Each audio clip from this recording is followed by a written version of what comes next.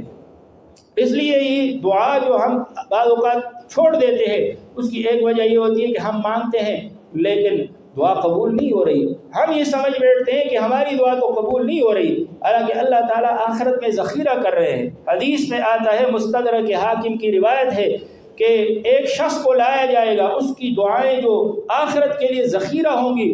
حضور صلی اللہ علیہ وسلم نے فرمایا اس کو عطا کی جائیں گی، اتنی دی جائے گی، اتنی دی جائے گی۔ فرمایا کہ وہ شخص تمنا کرے گا کہ کاش کہ کوئی دعا بھی دنیا میں میری قبول نہ ہوتی اور سب کچھ مجھے یہاں عطا کیا جاتا۔ اور بعض اوقات جو ہے انسان کو مصیبت اللہ تعالیٰ اس سے دور فرما دیتے ہیں دعا کی وجہ سے۔ ہمارے استاد حضرت شیخ الاسلام مفتی محمد تقی عثمانی صاحب دامت برکاتہم العالیہ نے اپنا ایک واقعہ سنایا۔ فرمایا میں حج پر گیا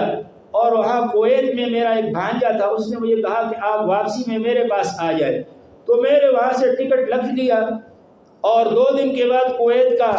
ہوائی ٹکٹ رکھنے کے بعد میں نے کوشش کی کہ وہاں کا ویزا بھی مل جائے، ویزے کے لیے اپلائی کیا، لیکن انہوں نے کہا کہ وہاں جو ہے کانفرنس ہو رہی ہے لہذا ابھی فی الحال کسی کو ویزا نہیں دے سکتے ہم۔ تو فرمایا میں بڑا مشکل میں تھا، اللہ سے مانگ رہا تھا یا اللہ ویزا دے دے، یا اللہ ویزا دے دے، یا اللہ ویزا لگوا لے، لیکن ویزا نہیں لگا اور میں بالآخر مایوس ہو کر پاکستان آ گیا۔ جب پاکستان میں پہنچا تو بعد میں مجھے پتہ چلا کہ جس جہاز سے میں نے ٹکٹ کروایا تھا وہ جہاز اغوا ہو گیا اور وہ جہاز جو ہے وہ اس کے مسافر بڑی مصیبت میں مبتلا ہو گئے۔ تو دیکھیں بعض اوقات آدمی ایک چیز مانگتا ہے لیکن وہ نہیں ملتی، اس میں انسان کے لیے اللہ کی طرف سے کوئی حکمت ہوتی ہے، اللہ اس سے برائی اور مصیبت ٹال دیتے ہیں، دور فرما دیتے ہیں۔ اللہ تعالی ہم سب کو اپنی بارگاہ اور اپنی قدرت پر یقین عطا فرمائے اور ہم ہر مشکل حالت میں اللہ سے رجوع کرنے والے بندے بن جائیں۔ وآخر دعوانا ان الحمد للہ۔ جزاک اللہ